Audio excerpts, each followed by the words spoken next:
Welcome to Zwida Media. If you're new to this channel, please subscribe. Don't forget to like, comment and share. Here's a new video for today. Enjoy.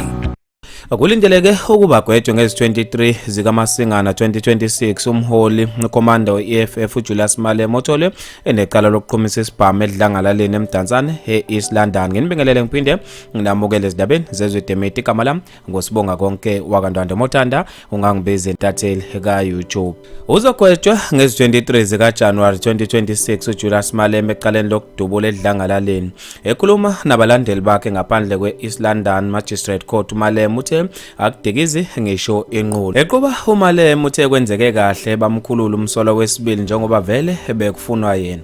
Buka nje ijaji lehluleke nokufunda into eliyibhalile ukube bekuyijaji lentombazane eminyama ngabe ligqekwa ngapha na ngapha. Leli icala lemizamo yokusimisa la esiphekelele khona. Uma beqeda nje ukungigweba sobe sesifaka iappeal khona lapho.